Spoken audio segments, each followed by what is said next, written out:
And that actually kind of plays right into, some of the early chapters of my book, The Vulnerable Career Switcher, because I thought I was essentially doomed to a career of accounting. I was a certified, I passed the CPA exam, which is the major milestone in your early years of your career if you want to be an accountant. So I was psyched about that, and it did help me, get some decent jobs in accounting with big companies that paid decently. But as I went through the career, I started working kind of like you in construction, but obviously with my, with numbers and spreadsheets as opposed to, heavy machinery. But I was literally working, 60, 70, sometimes 80 hours a week, especially during what we call busy season or tax season, when everybody's tax returns are due, or the big companies are getting their books audited. And this stuff was not exciting. And so I'm going to try to make it exciting for your podcast, but it was not exciting as a life. Sean Dustin spent time in federal and state prison for drug trafficking and fraud. Upon release in 2006, he had nothing but the clothes on his back, a bag of mail, and legal paperwork. In 2010, he kicked a long-time methamphetamine habit and started the long climb back up the ladder of life. This is the Nowhere to Go But Up podcast. If you want transparency and authenticity, you're in the right place. This is the Nowhere to Go But Up podcast, and this is Sean Dustin.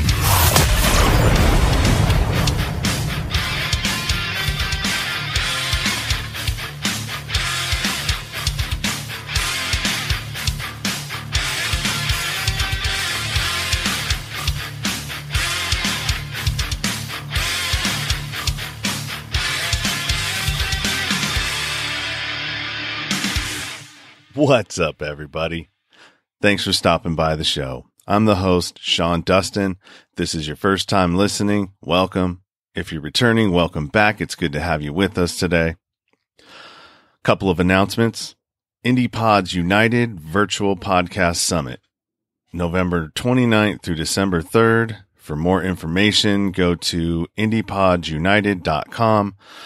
I am one of the founders of this event, so this is going to be the first time, and hopefully we'll turn it into an annual thing. But it's all about independent little indie podcasts coming together, talking about best practices and stuff like that. If you're getting value out of what I'm doing here, it would be great if you could help support in whatever way you can. If you're broke, you can always subscribe, rate, and review right from the podcast platform you are currently listening from. If you can afford to drop a couple bucks, that's even better. You can go and tip me through PayPal or Venmo. Those links can be found in my link tree, which is linktr.ee/nowhere to go but up. You can also find a tab for my merchandise page, where you can find t-shirts, hoodies, mugs, and other stuff like that. Also, I'm going to be invited to participate in one of my favorite YouTube shows called The Union of the Unwanted. This can be found on my friend Ricky Verandis' YouTube channel, RV Theory 6. Ricky has been a guest on my show, and I've also been a guest on his podcast called The Ripple Effect. As a matter of fact, you should go and check out his most recent episode, which is number 271, where he interviews Mickey Willis, who released a documentary that was probably the most censored movie ever, I think, probably in our history. Well, maybe not the history, but at least in current times, it was the most censored documentary to date. I'm not going to say the name because I already get suppressed enough, but if you want to know, and if you don't know and you want to know, go to his website, and all that information will be in the show notes. Today I'm talking to Michael Patrick Lewis, and this episode was recorded April 30th, which is probably a couple weeks into the lockdown. So Michael's an author of a book called The Vulnerable Career Switcher. And, this is a really good conversation. We covered a lot of different topics, a lot of different perspectives in those topics. And I enjoyed listening back to it. I think you probably will too. So let's get to the show.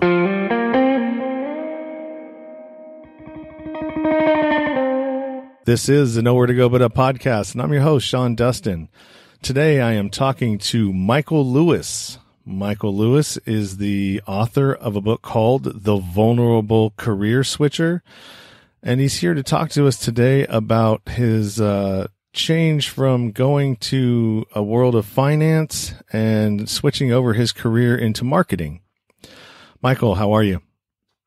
Good afternoon, Sean. Great to be here. Thanks for having me. Oh, thanks for coming out and hanging out with me, man. I could use the socialization.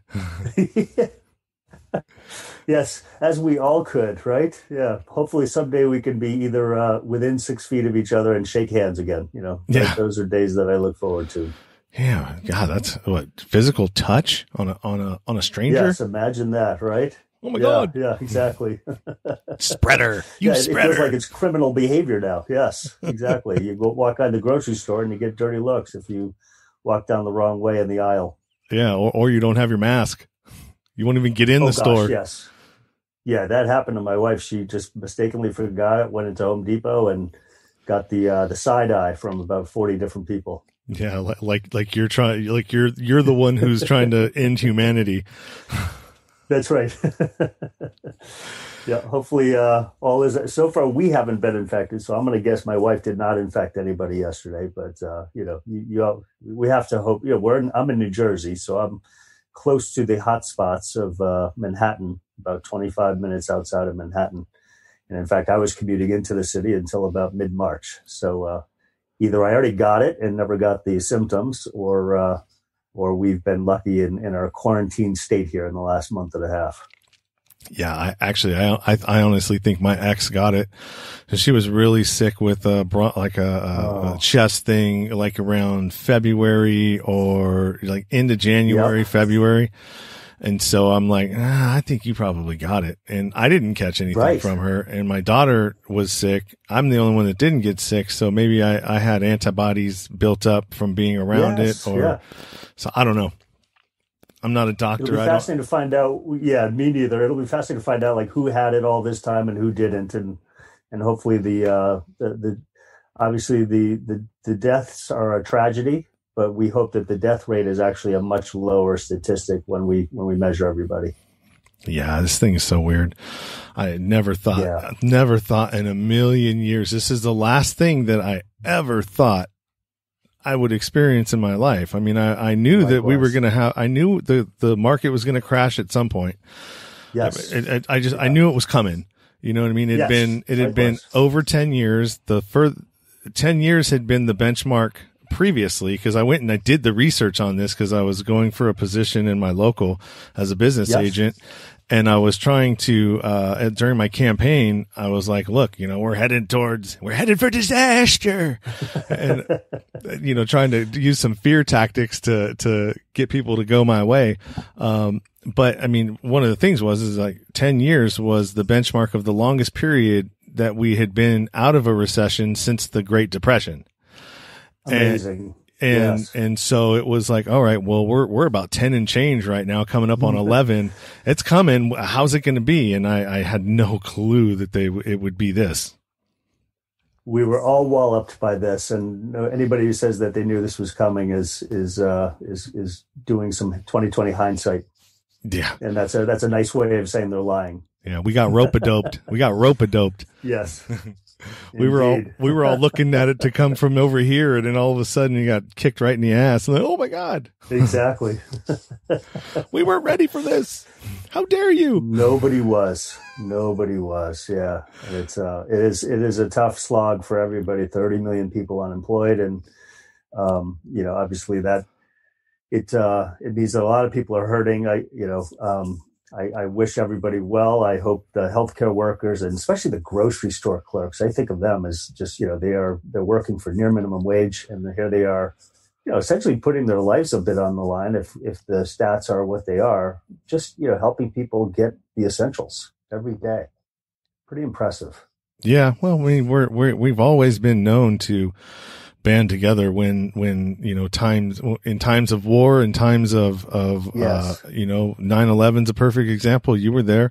Right. Yes. You were actually very close to it. So, I mean, Yep. we all felt it that day. I was working I was a cable installer at the time. And so I was going in and out of people's homes.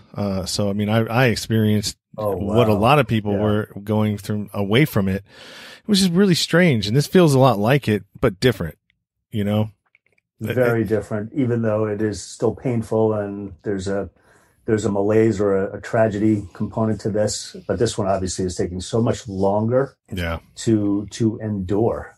Yeah. Yeah, I think some people endured the 9/11 in much longer ways than the average person did, but those were the workers who were doing the cleanup back down at Ground Zero and at the Pentagon. But boy, that's a smaller number of people and no less critical than the people coming to the rescue today. But it is drawn out in this case for sure. This is like nothing anybody's seen since probably that Spanish flu 100 years ago. Yeah. I was reading some interesting stuff on that. Like that killed more I think that flu killed more people than both world wars combined, didn't it? Yes. It was multiple tens of millions of people who passed away over those 2 years. Yeah, that's crazy. And all kinds of different. It's amazing to think about it. There was there was just about zero flight.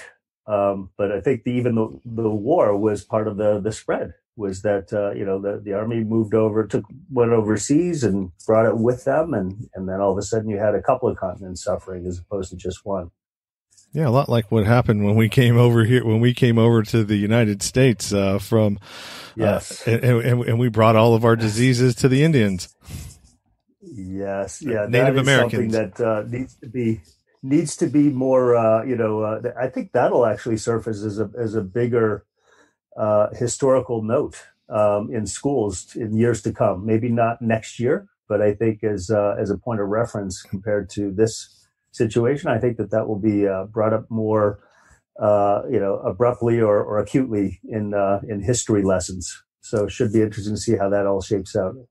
You have a daughter who's, I believe, 4 or 5, right? So, 3. It'll be interesting to see if she learns. Okay, so she's 3. So, it'll be interesting to see if she's picking that up in, 5th grade or 8th grade history, when the textbooks all turn over. Yeah, for sure. Yeah. So let's talk about you and your book and whatever you want to tell me about that switch that you made and how it was so profound for you to want to reach out. Yeah, no, thank you for the opportunity. I wrote the book, The Vulnerable Career Switcher, while I was working at a job over the last couple of years. It was something that I had to put a lot of time into on the side. But as I mentioned to you, I'm a New Jersey resident. I work in New York City, and so I had this nice train commute in and out of the city every day. And for years, I had been using that train commute just to do a little bit more work at the beginning and end of each day. And as I started writing the book, I said, that's actually good time to, you have a little bit of alone time. There's nobody, coming by your desk and saying, hey, do you have a second? Which turns into, of course, a 10-minute conversation or a 30-minute conversation. And so it was uninterrupted, 30 to 45 minutes each direction on the train to really put some thoughts on paper. And it was a story that I had kind of had in my head for 5 or 6 years. But I was one of those people that always said, yeah, I'd like to write a book someday. But I could never put pen to paper. And until I started, seeing some other inspiring people in my life who had full-time jobs, but yet we're writing books, I said, I guess I need to, that's probably when the time's going to come. There's not going to be this magical creation of the special time that's set aside for me to actually write this book. I have children as well. I have a wife. I have, we have lives outside of work. And so all those things continue. And so you have to try to find time to do these things. So you stopped making excuses. I stopped making excuses. Yes, that's exactly right. Yeah. Geez, that's exactly where I'm at. Well, I'm still making excuses around making the podcast. So, props to you for doing that. And that is your calling at this moment. And if you want to write a book someday, then, you'll have to. I think I listened to one of your other episodes, a recent one. I think it was Dr. Ben Hardy, just talking about, create that external pressure. Tell some people about what your goal is, and then that will actually make it a little bit harder to create excuses and defer. Yeah, that's what I had a couple of people like that as well that helped me push me along. Yeah, that's what I was kind of hoping for. So I'd be, put it out there and keep talking about it. And at some point, somebody's going to say, hey, why don't you shut up and quit talking about it? Right. What is this episode 17? And you're still talking about you want to start this? Yes, exactly. So for me, I was saying to a few people and they were like, well, what's holding you back? And I would just say things like time pressures. I'm busy, maybe, when I'm older or, when the kids grow up a little bit more, things like that. And then I met some people who had actually written books and published them. And so then you go through all the normal questions of like, how did you do that? And, did you publish it yourself? Did you, who's your publisher? Did you get it edited? What did you write about? How'd you come up with the idea? And so a lot of those things, I essentially interviewed other people to find out how they did those things. And then that gave me a little bit of a framework for how to go about it myself. And they became a little bit of my external pressure points to get this done. Now, mind you, I didn't set a personal deadline until pretty well into the book process. I wanted to see what would happen if I started putting pen to paper. And trust me, the first, paragraphs and chapters were difficult to write and they didn't look very good. But once I got a groove and I got into the habit of it, it became a little bit more natural. And a story began to flow out of the process. And, I did have an outline. I kind of had like topics that I wanted to make sure I covered. But knowing that there were going to be some people out there who would eventually come back around and say, hey, how's that book idea of yours going? I wanted to make sure I delivered. But I also made it a point not to tell too many people. So I didn't socialize it to, my Facebook followers or my LinkedIn connections. I've been working professionally for 30 years and I've been on LinkedIn for about 15, 20 years, almost to the beginning of LinkedIn. And so I really seized it or harnessed it pretty early on. But I was like, I'm just not going to tell those people until I actually deliver something. So that group only saw the finished product. So they all think it was easy. And, I must have found this magical point in time where I could put lightning in a bottle and write a book. But the people who have written before me know it's a slog. Yeah, I'm not very good at LinkedIn. I just I have a profile there. I don't really do a whole lot with it. It's been a little bit more active lately, but yep. Anytime, like even when you wrote a book, I mean, it's the same premise. I mean, you have to know how to work social media. You've got to market it yourself. I guess you can have a publisher market it, but I hear that, a lot of it's being done by yourself still. That is correct. Yeah. For me, it was all bootstrap, it's all personal. I self-published on Amazon. I'm doing the marketing. I am doing mostly what I'll call inexpensive marketing because it's my first foray as a book. And I while I've made a few bucks over my life and my job, I wanted to kind of almost treat this like its own sustainable business. So, my seed money on the book business and some of the other side things that I'm trying to do are, the investment is literally less than $5,000. And so I wanted to almost treat it like I'm broke and see what happens and learn some lessons from that, because those could be lessons I can share with other people that, haven't been out in the professional work world for 30 years and probably haven't saved as much and therefore, they're earlier stage, but they probably still have a great idea that they could share with the world. And I wanted to make sure I thought about it from that perspective as well. As Damon John, who founded, I think FUBU, just the concept of the power of broke and almost thinking like, this is how you're going to eat the next day, try to think about it that way as opposed to, just a side project that you can just endlessly fund and it it turns into a lot of red ink. You know, it would be awesome if there was a like a service out there to where you could, if you don't know how to do any of this, it's almost like seed money. Yes. Yeah. You know, and you go and you present your idea. Hey, this is what this is the idea I have. This is what I've got. Can you help me do the first one? Right. You know what I mean? And so, cause my story has about 3 different books in it. Yes. And so it's like, all right, well, help me to do the first one. And then you can get your money back off that first one, you know, because I know I've got 2 more in me, you know, two more stories. Yeah. And so that would really give me the experience of the whole process. And, you know, you're going to get whoever seeds it will get a portion. You're going to get your money back plus some, you know, that's right. You're going to get your money back off the top, and then whatever's left over, you know, it goes to me.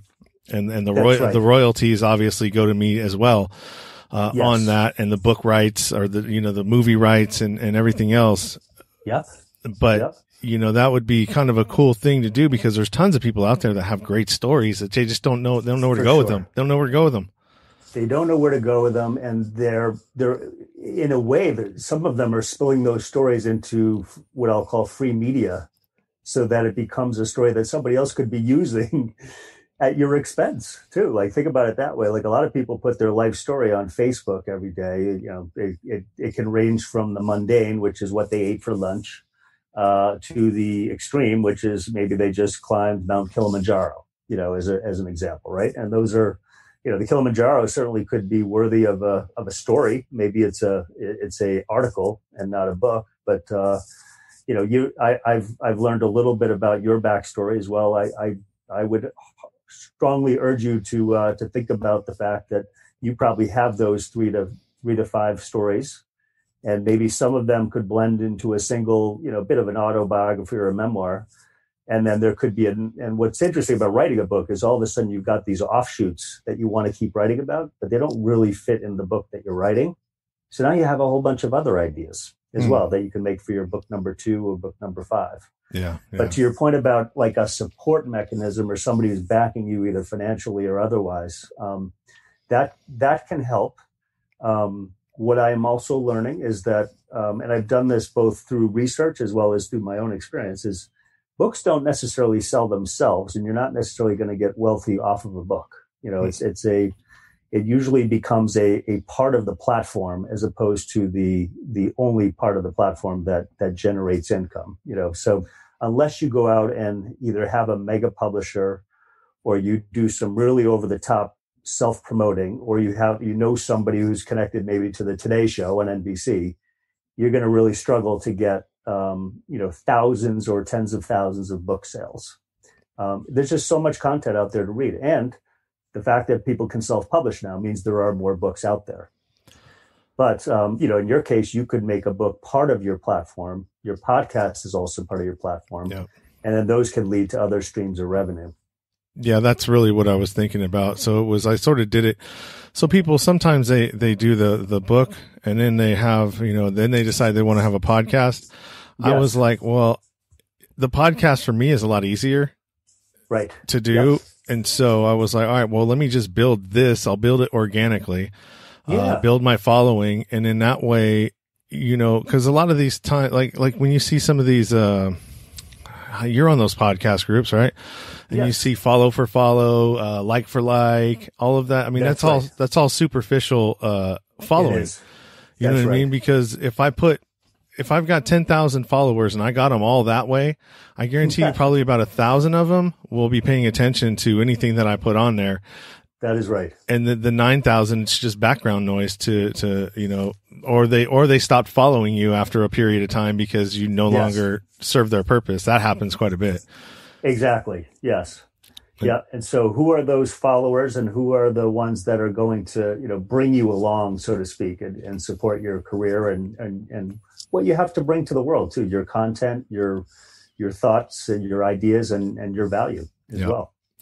Yeah. So that's kind of where I'm at. And so I'm like, I keep beating myself up about it, but I'm like, it's all right, 'cause I'm still building what I'm building. And then, you know, exactly. when it gets to the point where I do, then that'll be that much more meaningful. And the people that I'm presenting it to are actually going to be people that are with me because they want to be with me. And that's right. You know what I mean? They believe in what I'm talking about or what I'm presenting to them.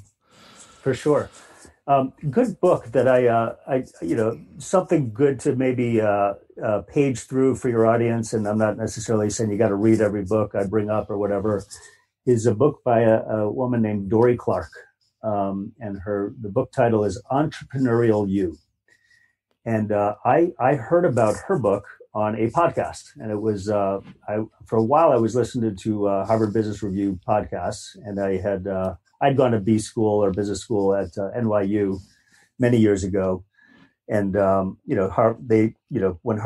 podcasting became a thing in like 2004, 2005, Harvard actually was out in front with podcasts. And so they have like these very well-known speakers come on and just talk about, it could be entrepreneurship. It could be, how to lead a company. It could be, how to sensitively let people go in a company where you got to cut back and things like that.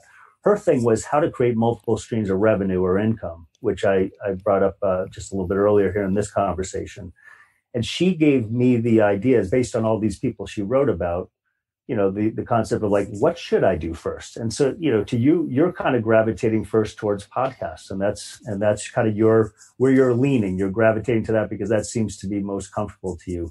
I had built a website thinking like maybe that's the first place to go. I have been coaching people's careers, typically millennials and centennials, for the last 10 to 15 years. So I was thinking maybe I just start that as a direct business where I just get word of mouth business through coaching. And I also started drafting, the first parts of the book. So like I was trying to figure out which of these would stick. And for me, it was the book. And then once I got going with the book, I was like, all right, I'm going to put all these other things to the side. But I am going to bring them back into the fold once the book is published. So, now I got a website, I got a few clients that I'm coaching, and that's what I was hoping to do, long-term in what I'll call my third career, as we go forward here. But I think just to your point about, you gravitated towards podcasting. Dory Clark has all these examples of these, some people are famous, some people are not, but they are just steady at either podcasting or writing books or writing articles or guest speaking or creating events back in the days where we could actually have live events.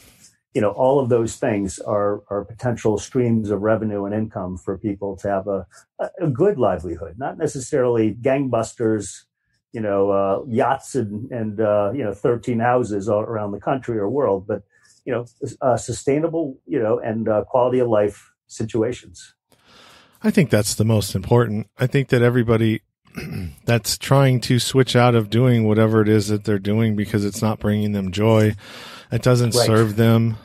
It's a strain. Like for myself, construction. I mean, I live in the Bay Area. I work commercial construction union, and I got to go where the work is. And sometimes that's an hour and a half commute one way in the morning when there's no traffic, and then trying to get back is another 3-4 hours. So, I mean, I'm spending 5 hours, anywhere from 3 to 5 hours a day in my vehicle, by the time I get home, and, there's really no time left for me to do anything that I enjoy. Exactly. And then it just becomes a resentful travel. My whole week is full of resentment because I'm not being able to be the person that I know I can be. Or, express myself in the way that I need to, which allows me, I get so much satisfaction out of these interactions. And it doesn't, that's fantastic. Yeah. It doesn't matter if I have 7 or 8 of them scheduled in one day. Each one of them brings something different to me, Exactly. I think meeting people, speaking with different people with different backgrounds and careers and perspectives is one of the most enlightening things of I'll call it the internet era, and especially more importantly, like the last 10 years where we've got YouTube as an active channel. We've got podcasting, which has really taken off. And of course, social media, like it or not, social media has really helped people connect with other people with, sometimes unfortunately with too much of the same tastes and preferences and political aspirations and things like that. But in other cases, you meet some different people with different points of view that you can learn from. and actually it opens your mind up. And that actually kind of plays right into, some of the early chapters of my book, The Vulnerable Career Switcher, because I thought I was essentially doomed to a career of accounting. I was a certified, I passed the CPA exam, which is the major milestone in your early years of your career if you want to be an accountant. So I was psyched about that, and it did help me, get some decent jobs in accounting with big companies that paid decently. But as I went through the career, I started working kind of like you in construction, but obviously with my, with numbers and spreadsheets as opposed to, heavy machinery. But I was literally working, 60, 70, sometimes 80 hours a week, especially during what we call busy season or tax season, when everybody's tax returns are due, or the big companies are getting their books audited. And this stuff was not exciting. And so I'm going to try to make it exciting for your podcast, but it was not exciting as a life. And some people do thrive in it, and they do find in it, and they're into it. But there's usually like one right answer. You have to, basically balance the numbers and make sure they all tie out. And it would be a frustrating process when I would be walking into a giant company trying to find who knows where these, $100,000 were that, are supposed to be in this account or something. And it was just like, and people didn't want me to be there either. Like I was creating more work for them. So it was a very ungratifying, not interesting, unstimulating type of job. And like you, I'd come back at the end of the day and just be, exhausted, maybe just turn on the TV. I'd be eating dinner at like 10:30 or 11 o'clock at night. So I was, gaining all that weight because I wasn't exercising, and I was eating super late right before sleep. So it was a very unengaging lifestyle. And it was one where, I think what's important for your listeners, anybody who's in a career where they're not feeling it like it's their life's dream, so to speak, is it may take a while, but you can explore, and you should explore it, and you should try to find out what it is that will give you greater happiness in a career, because you spend a lot of waking hours of your life in your career, in most people's cases. Yeah, I know a lot about tax season. My mom retired from KPMG. Oh, wow. Okay, perfect. Yep. So part of the reason why I was a latchkey kid is she was working in San Francisco, and she was a supervisor. She wasn't a professional, but she was a supervisor that put together all of the big companies' tax packets and stuff like that. I mean, because you've got in these big tax companies, you've got a whole bunch of different departments that handle different aspects of the return. That's absolutely right. I would have been working with someone like your mom in the busiest of the busy seasons, trying to get some of the actual documentation out to either the clients or to the authorities. Yeah. She was probably someone who was helping do what I call the last mile of the tax return, which is, get it processed, printed, copies, one version with, client copy, one version with, copy to the authorities, and all of that. And they were important steps. She was a critical part of the process. Yeah, she retired way before any of we got really like any of this kind of technology. Probably about like 10 years ago, maybe. Yep.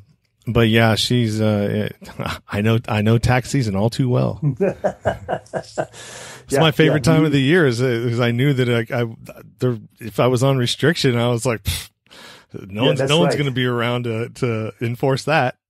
That's right. Yeah. And in most parts of the country, of course, it was cold. So, the people were probably just huddling down in school, after school or whatever. You were in the Bay Area, I presume, growing up. Yep, and if you were, then you were probably having the time of your life, because it's still decent weather in the Bay Area. Yeah. And then, tax season. And then daylight savings too. So we got an extra hour to play outside with no supervision. Oh, that's great. That is fun. Yeah, my ex, actually, she's an accountant. She didn't take her CPA, but she's a just under a controller. That's great. Yeah. And look, it's a good living. So there's nothing. I do not fault people for choosing that as their vocation. I just knew that it wasn't for me, and I was struggling with. As I was going through the process, I was struggling with the fact that I was drawing myself deeper and deeper into the profession as I, gained seniority and I started making a little bit more money. I went from, my first job was 1990, 1991, making, low 30,000s. And by the time I was leaving the public accounting space in 2000, I was pushing, $85,000 or $90,000. And so, then you start feeling trapped because you're like, oh, if I start a new career, do I have to start back at $30,000 or $40,000? Mm-hmm. And those are some of the dreadful things that go through your head because I already began to have a family by the time I was 30 in the year 2000. And therefore I felt responsibility to at least, care for them and provide for them. And here I am thinking like, yeah, maybe I'll go switch careers, but am I being an idiot for, trying to do something that I think will ultimately be successful, but will certainly be a step back in the short run. Yeah. And oh, by the way, I was living in the Bay Area in 2000 as well. I was living in San Mateo, trying to figure out how to afford a house, and had a baby already in the house, and a baby on the way, and a wife who I was trying to have not work so she could take care of the young kids, and it was tough. It was a tough time. Yeah, it's really hard in the Bay Area to make it. I mean, even now, as a single income, because yes, even when because 110,000 is you're just right above the poverty level, Exactly. Yes. And yep. I guess I could scale back on some of the things that I have, creature comforts, but it's like, all right, well right. then what do I got? That's right. That's right. I'm just working to not do anything, Exactly. And so here's a question I have. Sure. So with AI coming around, I keep telling my ex this all the time. I'm like, you better be careful because with the things that they're doing with AI right now, your job is not essential. I mean, it could be, it's right. A number, you're a numbers thing. And she's like, nobody can do a computer can't do what I can do because I can find, things here and places where, I can be of value as right. an accountant. I said, yeah, true. But I mean, if you're not the controller, and you're just, right. You know what I mean? If you're not the main person in that accounting, staff, that's right. You're not essential, really. A computer eventually at some point is going to replace all of these back office procedures. A lot of those back office procedures, the number crunching will be automated if it hasn't already been. A lot of what is going on in financial groups at companies is these massive automation projects. You might have heard of some of the massive. These companies are mostly Bay Area based. Salesforce.com yep. and Oracle, and Experian and IBM, of course. And so these companies are all in the business of trying to make life easier for companies or corporations. And what they really mean by that is to create more automation and efficiencies so the people that remain can be more strategic and focused on, the business, what are the big decisions that the business needs to make over the next couple of years. Mm-hmm. I actually think your ex is going to be fine, either as a controller or one level below the controller. My opinion on AI is that, if you are an entry-level person whose job is really just to push numbers from one place to another, that job is likely going away. I think somebody who is influencing what the controller decides for the fate of the company, her job is probably still qualitative in many ways.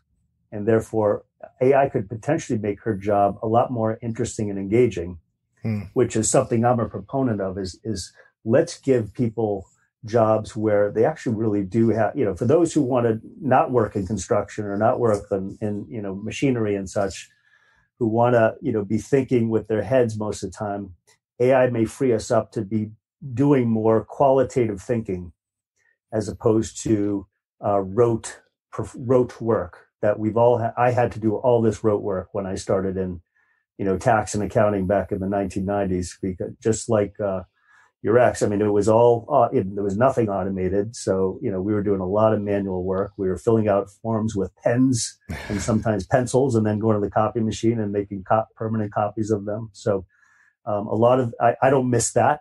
And I'm glad that most people don't have to do that now with some degree of automation. Yeah, it's going to be interesting to see.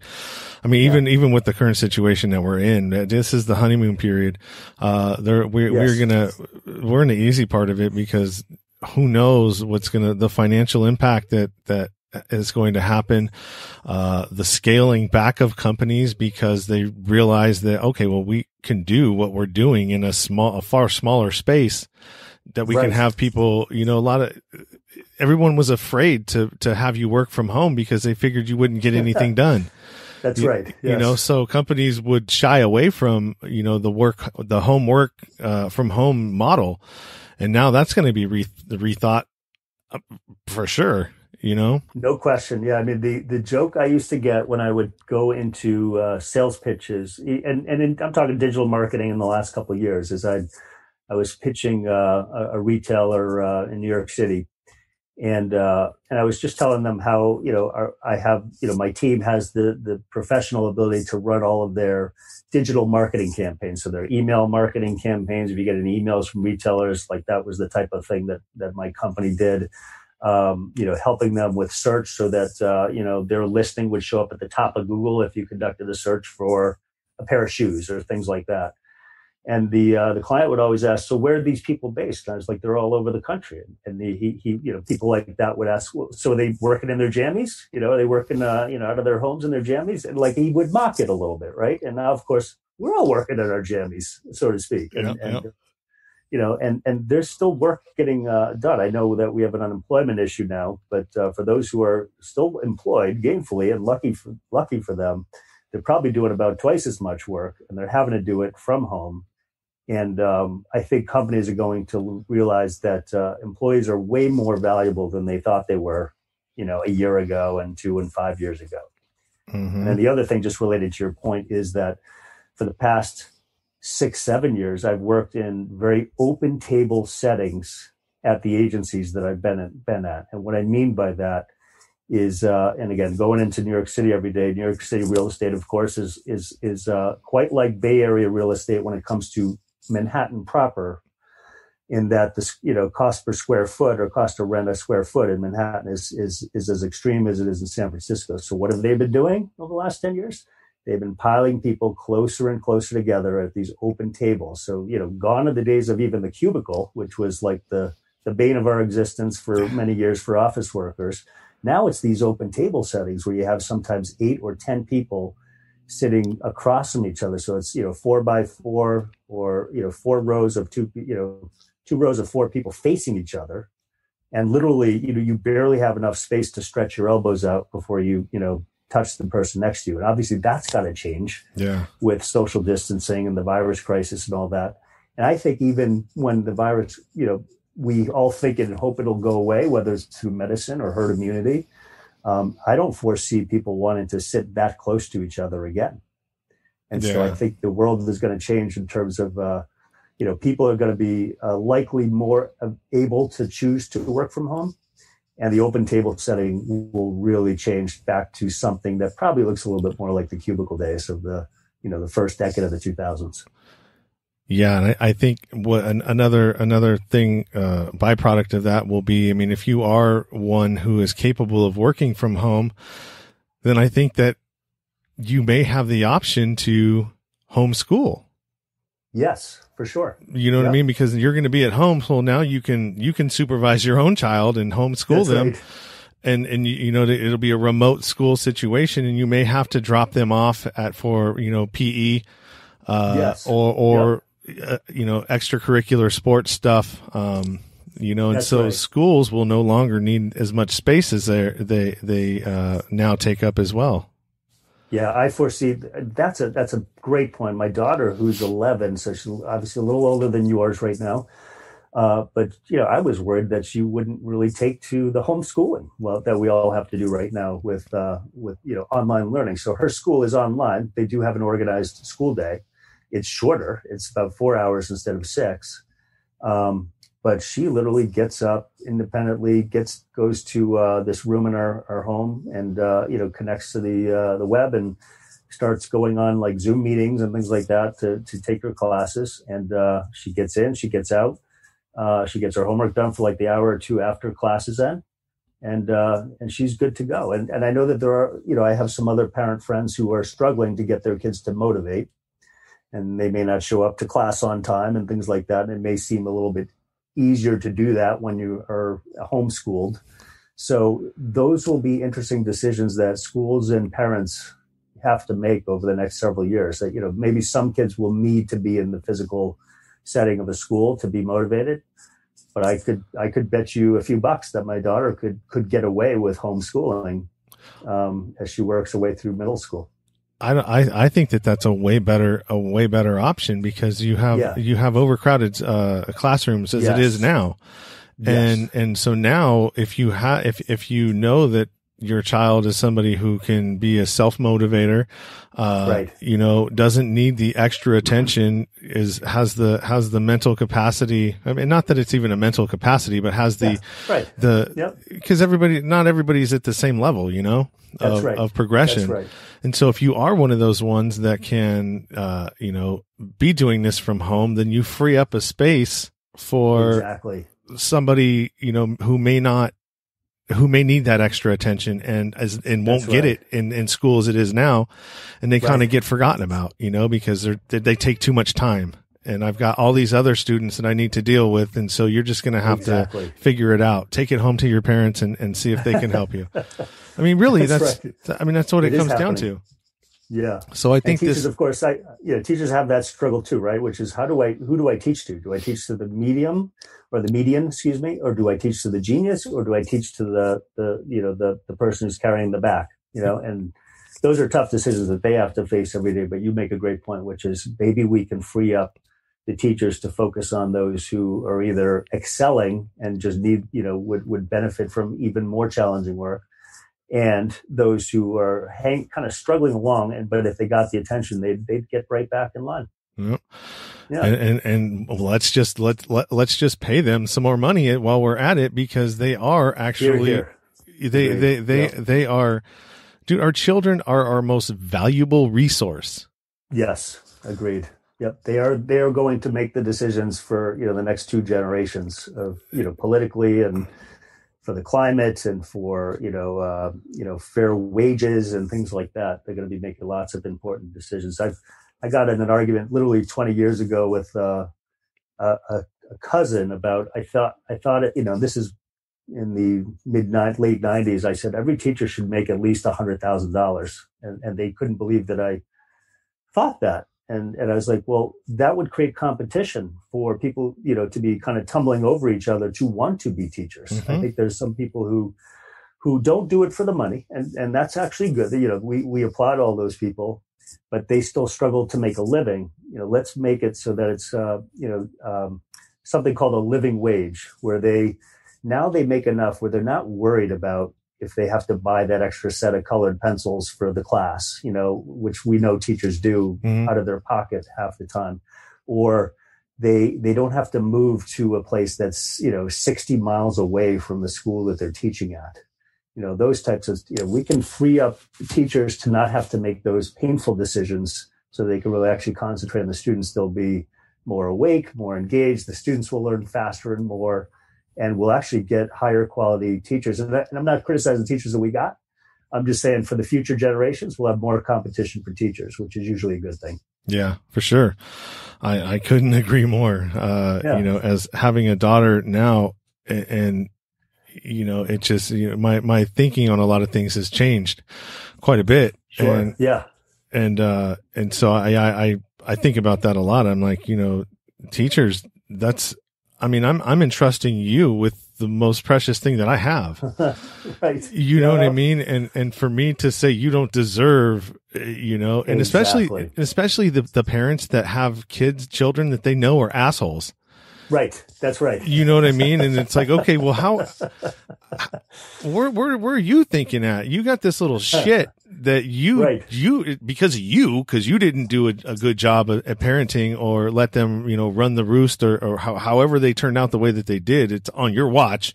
That's right. Yep. And now you want to send them off to because you can't deal with them, to a teacher for them to deal with them. And now you don't want that teacher to be able to get paid the right amount of money to make it even worth it for her to show up and teach her little asshole. Right. Okay. There's a lot of that going on for sure. Yep. A lot of parents are delegating even the child rearing responsibilities to teachers. And this is another thing that I think is amazing too, is that you're putting by having this homeschooling now, you're putting the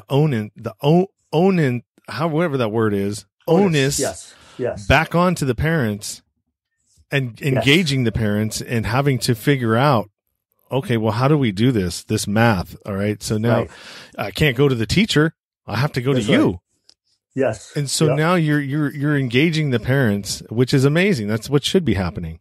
It should be happening. I mean, I do look at my parents and say they were helpful for me through, probably ninth grade in terms of some of my social studies, even helped me prep for tests and things like that. And I think we know that, having attentive parents can make a big difference in, the outcomes for a child. Right. And so, giving the teachers their due so that they want to be in the industry. And then that makes them, again, it all comes back to employee engagement. Even though we don't want to think of teachers as employees, they are employees of a school or a town or a county.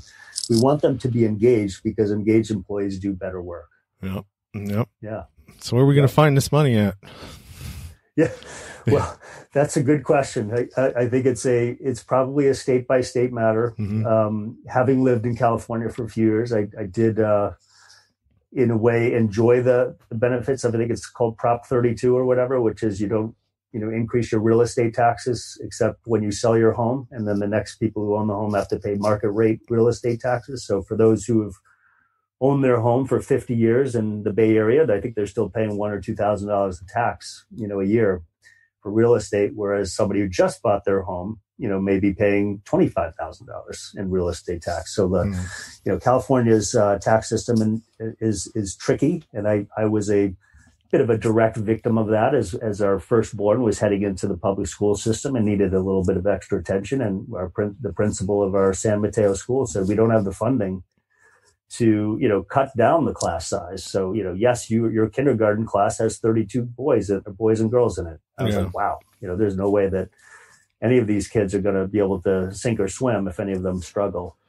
But, and New Jersey's got its own issues. So I'm not sitting here, busting on California or Texas or Illinois. We all got our issues and those are things we got to sort out and prioritize. Yeah. Well, I don't think there's any mistake that California got screwed because it's a Democratic state. So did New York. Yep. There was punishment in this last tax bill that went. That is correct. That got passed. I felt it. Yes. Yep. I didn't do anything different the year that I did the year before, and I ended up owing $10,000. And I got 2,000 back the year before. And did the same thing.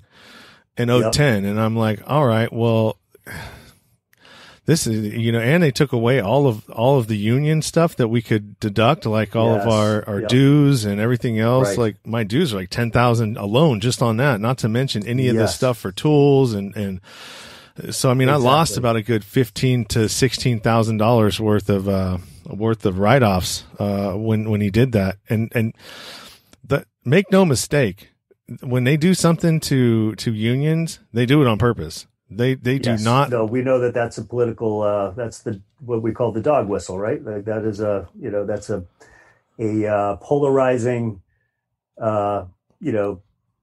group that we know one party really likes to target. Oh yeah, and they're not going to let up on it. It's a one party system. And people don't understand that. They think that what is it, duopoly? Yes. Right. It's the same. It's the two heads of the same snake. Right. And they all work for the corporations that give them the money for all of the, all of that. And so you had a fascinating podcast that you shared with us a few weeks ago. I think it was Dylan Radigan and Jimmy Dore, Dory. Yeah, Jimmy Dore. Sure. Jimmy Dore. Yeah, I mean that was fascinating. I've watched Dylan Ratigan back to the days he was on CNBC back in the early 2000s, and he made some interesting points about this bailout is really helping. It's called what is it? You privatize the gains and you socialize the losses, right? Mm-hmm. And so by socializing the losses, you're giving the well-to-do an opportunity to actually buy a lot of what I'll call the distressed assets at distressed asset values. So yeah, it's and there were no perfect answers in this situation. I mean, we have 30 million people unemployed now. It's it's a tough time, but it's there will be lots of things written up about critical aspects of what happened as the next couple of years arrive and we have to pay the bills. Yeah, I mean, well, check it out. I mean, we're bailing out all of these corporations, but yet we don't get it. So, I mean, for what I wanted to do is, look, you want to keep bailing out these people on, and give, rich socialism to some of these, companies that don't need it. Well, then we need some profit sharing. All right. We want, we want, this is what I want. This is what I wanted out of it. And I think this is a perfect time for us to go on a general strike and sit down until we get what we want. Right. Get, Medicare for all. Yep. And a UBI, so in case this happens again, that's right. we're covered medically, for the people that can't work like myself.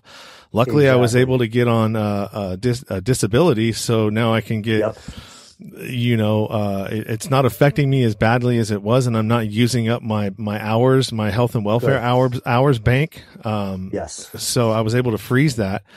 But if I didn't, I would be out of medical, so my daughter and me would not be covered. And so we can't have that. We can't have people, just struggling to, who work for a living, who were contributing to society, giving, paying taxes, and leading to outcomes for our kids, teachers and paying the teachers, paying the construction workers, all of that.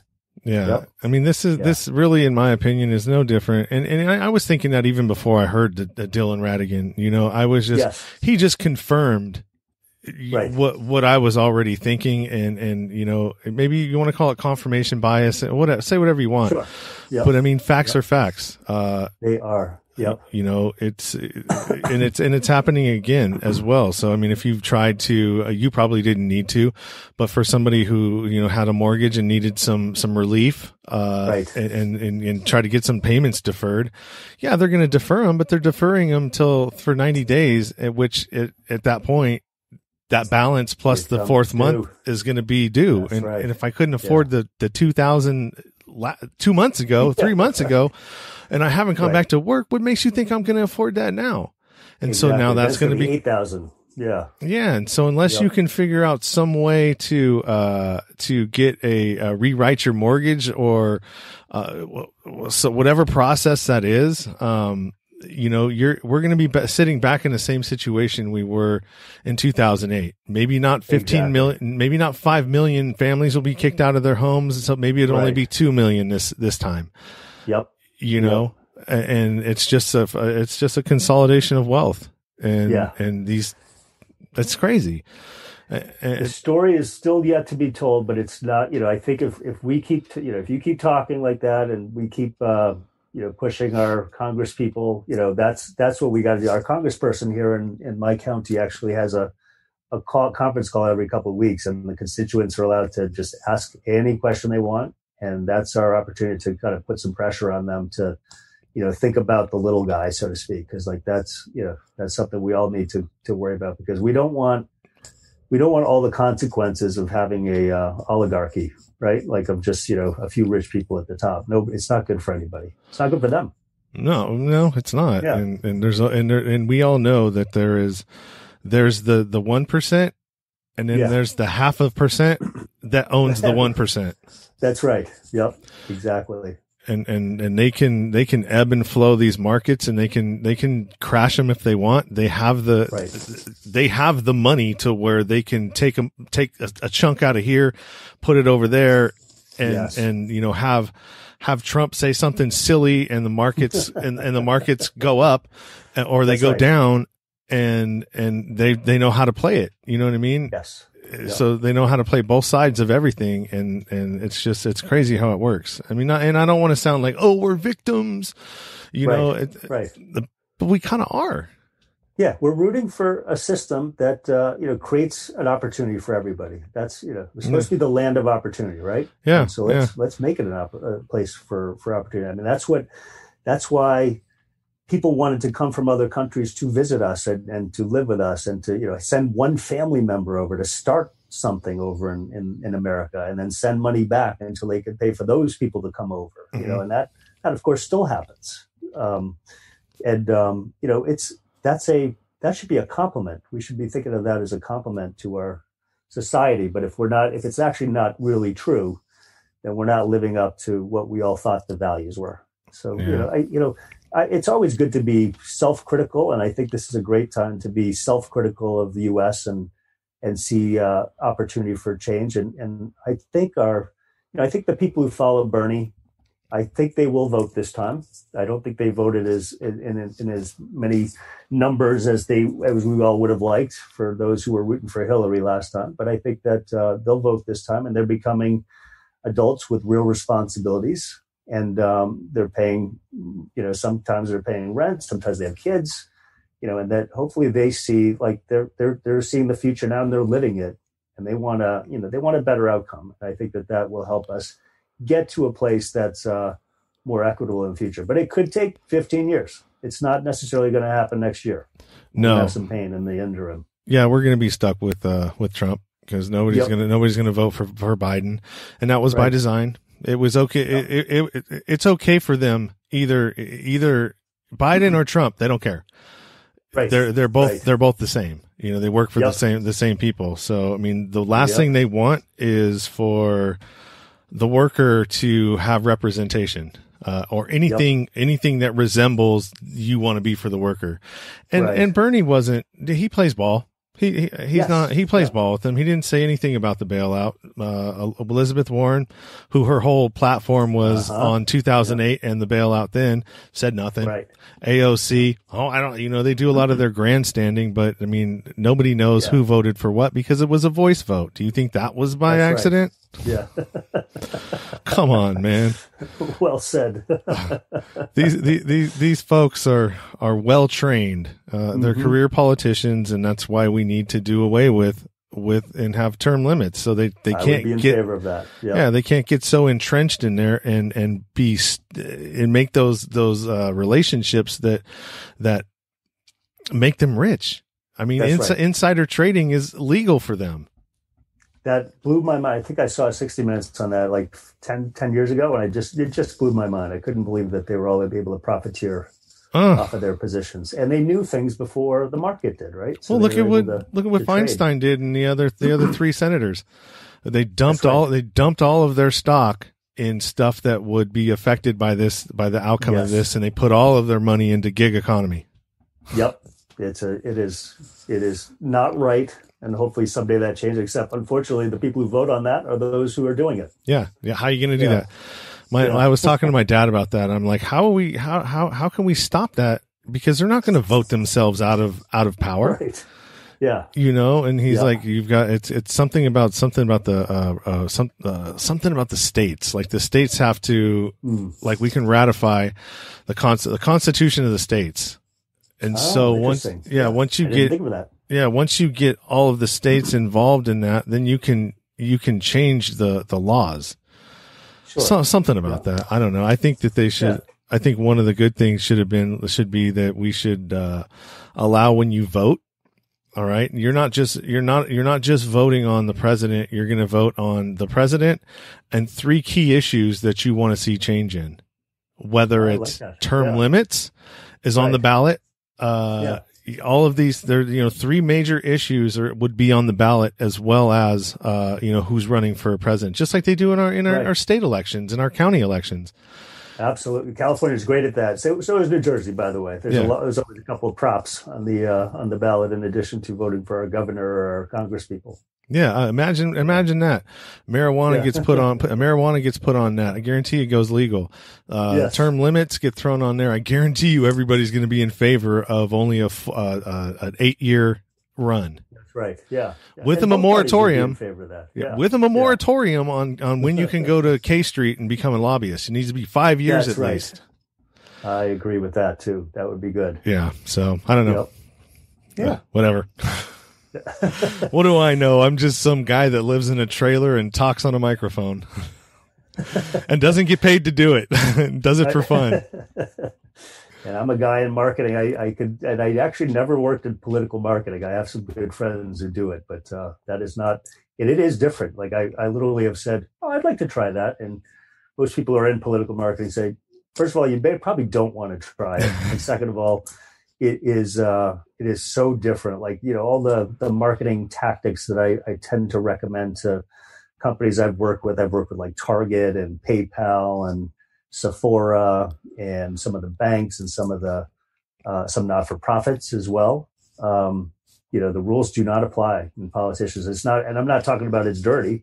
It's just, it literally is different practices. They, talking to constituents and talking to voters is a radically different, approach than what companies. I mean, companies are, politics is of course selling on the scare, right? So, I think Bush and Cheney did it perfectly in 2004 when they won the re-election, when they started talking about, we've kept us safe since 9/11, and here's all the things we did. And I think they even set that code, the code orange or code red to code red the week of the election in 2004, just to potentially help people be a little frightened and therefore, stay with the course, so to speak, or stay with Bush and Cheney. And look, I think Bush actually looks like a role model these days compared to what we have, right? But that is a tactic that politics does that I don't think companies like to do as much because they don't want to be, accused of exploitation, so to speak. Yeah. But politicians don't tend to care about that. Nope, not at all. Yeah. All right. Well, we're at an hour. Yeah. We got some good conversation out of this. Absolutely. Yes. No, thanks for having me on. Is there anything else you wanted to cover while we're on? I don't want to make your podcast too long. No, I think we're good. I mean, we got some of the basics, we talked about your book, you talked about, your career and finance and a little bit of marketing. And then we got to touch on some important issues that affect all of us, They do. And will be affecting all of us in the future, to come. So, food for thought, everybody out there. Absolutely. Weigh in. Tell me what you think. You can always email me and tell me your opinions and your views. I'm never sold on anything.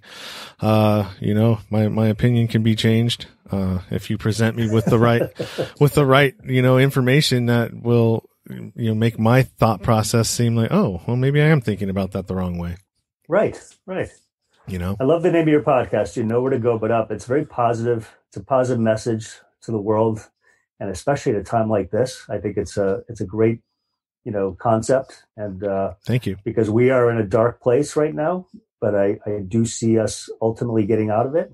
I think something Winston Churchill, I think said something like this during World War II, when you're going through hell, keep walking, or something like that. And we just have to keep pressing as a country, as people who see the good in all those who are actually on the front lines. And of course you've had, again, just reading your backstory a bit, it's just, it's amazing where you're coming from and trying to go to. And, you're helping other people, figure things out a little bit just by your story. So I applaud you and I wish you the best and obviously, wish the most success for the podcast and keep the guests coming. You've got some amazing guests. I look at your guest list and I say to myself, let's see, I'm not an ex-prisoner. I'm not a refugee. I'm not an addict. I'm not a child of addicts. I'm very lucky, relative to a lot of your guests. But I do still have a message, which is, try to find that thing that you love. Don't give up on it. You may have to make some sacrifices along the way, and you will get a lot of no's or pushback, but you can get there. And it's not as dramatic as some of the other stories and guests you've had on, but it's still a story that hopefully rings with people to stay positive and stay focused. Well, not everybody needs to have a dramatic, tragic story. It's actually refreshing sometimes when you come across people that don't. And you're right. There is something to be learned from them as well. We all have something to offer the world. It's just a matter of everybody being able and open to receiving what anybody's putting out there, Absolutely, and not being so married to your ideas and your ideals and your, how you view things. We come across stuff all the time. I mean, even like to how long we've been on this planet keeps changing. It does. According to what gets dug up, next week, the timeline can get pushed back another 15,000 years. Who knows? That's exactly right. Yep. You have to be fluid these days, man. I mean, the day of, this is the way it's been done because it's always been done this way is being challenged all the time. Yeah, let's just dump the word dogma because it doesn't really exist. Let's think about it more scientifically and more evolutionary. Yep, exactly. Yeah. So go ahead and plug all your places that you want to appear in the show notes, and then also when you're done and you got some time, put all of that down in an email for me so I can just copy and paste it, and then shoot me a picture so I can put on the promotional thing, and we'll go from there. Will do. Thank you, Sean. I am at the website careerius.com. That's the word career with IOUS at the end.com. That's for people with the serious career. That's kind of the concept there. I wrote the book called The Vulnerable Career Switcher, which can be found on Amazon and both the Kindle and the paperback. I am doing some coaching for people typically in the millennial, centennial categories. I'm not an executive coach. I'm trying to help the next generation of executives become successful. Sean, thank you for having me on today. That's really all I want to promote. And again, thanks for letting me be on your show. Awesome, man. Thank you for giving me your time and, reaching out. I appreciate it. And, for the information too. And if I have any questions about, book, publishing or whatever, I'll hit you up and when I'm ready. Absolutely. Please do. And remember that you do have a platform already and you are sharing your story, and that's what matters most. So keep at it. All right, brother. I appreciate it. Thank you. Thank you as well. Take care, Sean. All right. Bye. You've been listening to the Nowhere to Go But Up podcast. Sean is a single dad, a union blue-collar guy, and he spent time in federal and state prison for drug trafficking and fraud. When he was released from prison in 2006, all he had was the clothes on his back, a bag of mail, and some paperwork. Since then, he's turned his life around and shares the struggles and successes on this podcast. We hope you enjoyed the show, and we hope you were moved. To connect to the show, book a guest spot. For merch, Patreon, PayPal, and social media links, go to linktr.ee/nowhere to go but up. On Instagram at Nowhere to Go But Up Now. On Twitter at But Up Now. On the YouTube channel at Nowhere to Go But Up Podcast. See you next time.